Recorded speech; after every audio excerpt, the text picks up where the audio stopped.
Hello guys, so today we are going to learn about ROP, which is retinopathy of prematurity. Now ROP is also known as retrolental fibroplasia, which means behind lens fibrous proliferation. Now let's see differential diagnosis of ROP. Differential diagnosis include leukocoria, then congenital cataract. In congenital cataract, due to mutation of the gene, the structure of lens protein changes, causing congenital cataract, and leukocoria is seen in congenital cataract also. Then retinoblastoma, because of the tumor mass filling the vitreous, the light get reflected from calcified tumor, giving white pupillary reflex. Then we have PHPV, which is persistent hyperplastic primary vitreous. Now, over here, before you are born, when you are in your mom's tummy, your eye needs a special blood vessel to feed it food to grow big and strong. So once the eye finish growing, this vessel get dissolved. But in PHPV, this vessel forgets to disappear and it becomes like a white tissue. That is why white pupillary reflex is seen in PHPV also. And retinal detachment due to pale retinal reflex. And again, that in ROP, because of the fibroplasia, when there is neovascularization, a white thick tissue grows around it, and it as it ages, it shrinkens and pulls the retina, causing retinal detachment, and it gives the pale retinal reflex, leading to leukocoria. Next, we'll see the risk factors. Risk factors include premature delivery. Now, the full term pregnancy is within 40 weeks. Late preterm is between 34 and 36 week. Moderate preterm is between 32 and 34 week. Very preterm is less than 32 week, and extreme preterm is 24 or before. Then we have low birth weight less than 2 kgs. Okay, and normal is 2.5 to 4 kg. Then gestational age less than 32 weeks. So nasal peripheral retina fully vascularized by 32 weeks, and temporal is by around 36 to 40 week. Then exposure to high level of oxygen. Now in the babies born prematurely, like 26 or 28 week, so their lungs are extremely underdeveloped, and to keep the baby and its organ alive, it requires high level of oxygen.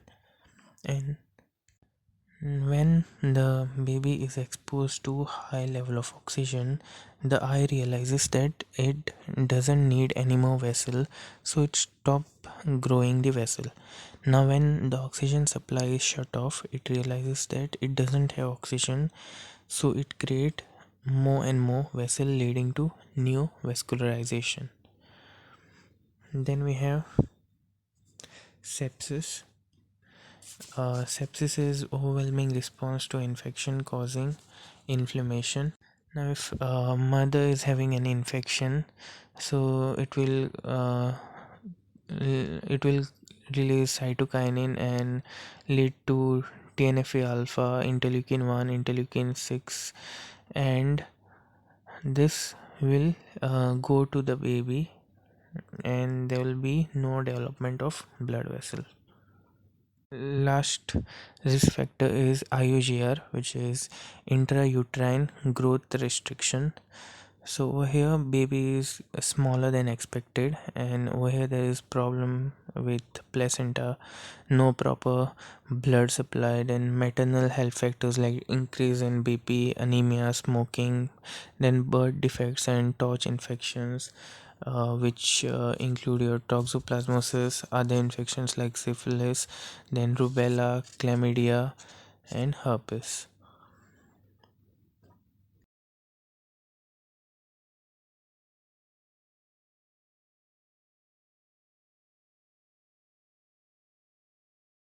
Now we'll see the stages of ROP. So stage 1 is formation of the demarcation line. So this line is formed by immature vessels separating the vascular and avascular zone.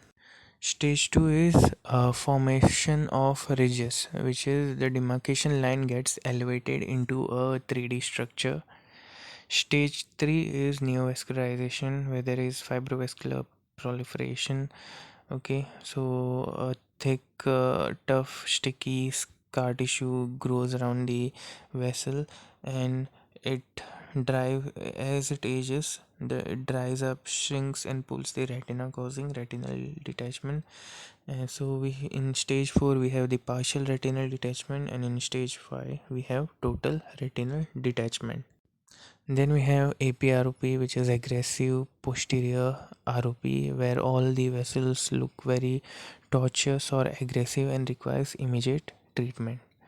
Indication of treatment for zone 1 we have stage 2, 3 APROP and plus disease. Zone 2 we have stage 3 and 4. Zone 3 we have stage 3 and 4.